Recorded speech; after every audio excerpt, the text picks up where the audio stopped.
বিসমিল্লাহির রহমানির রহিম। ফ্রিতে আমরা নিয়মিত ইংরেজি শিখি। আজ শিখাবো রুলস নাম্বার 6, নিড নটের ব্যবহার।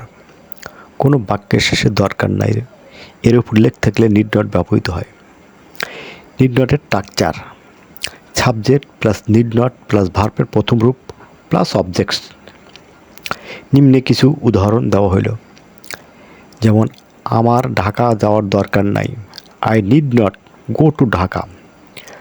2 নম্বর, তোমার এখন কাজটি করার দরকার নাই, you need not do the work now. তার এখন বিয়ে করার দরকার নাই, he needs not marry now. উপরে উল্লেখিত উদাহরণগুলি প্রত্যেকটাতে নিড নটের ব্যবহার উল্লেখ আছে। প্রথমে সাবজেক্ট, আই হচ্ছে সাবজেক্ট 1 নম্বরে, তারপরে নিড নট, তারপরে মূল ভার্বের প্রেজেন্ট রূপ গো টু ঢাকা। দ্বিতীয় সেন্টেন্সে ইউ সাবজেক্ট, নিড নট এর ব্যবহার, ডু হচ্ছে ভার্বের প্রথম, দ্য ওয়ার্ক নাও অবজেক্ট। তৃতীয় সেন্টেন্সে he subject, needs not plus marry now object.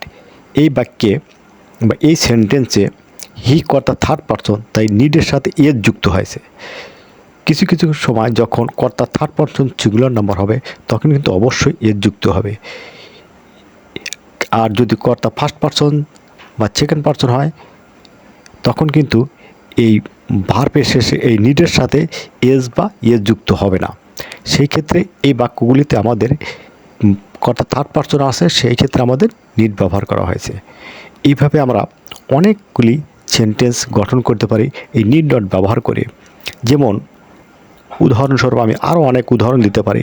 তোমার মিথ্যা বলার দরকার নাই, you need not tell lie. মিরাজের একটি মিষ্টি খাওয়ার দরকার নাই, Miraz needs not eat sweet now. এরকম অসংখ্য উদাহরণ এই নিড নট ব্যবহার করে দেওয়া সম্ভব যদি আমরা প্রতিদিন অভ্যাসে পরিণত করি, ইংরেজি বলার চেষ্টা করি, তাহলে আমাদের এই নিড নট ব্যবহার করে অনেক উদাহরণ দেওয়া সম্ভব। ইতিপূর্বে আমি আরও 5টি নিয়ম দিয়েছি। প্রথম যে বাক্যগুলি দিয়েছি এছাড়া আমাদের অনেক বাক্য ব্যবহার করা সম্ভব।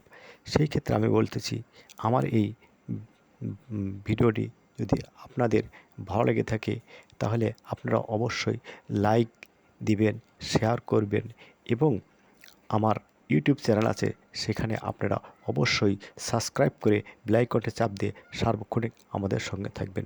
ধন্যবাদ। আসসালামু আলাইকুম রহমতুল্লাহ।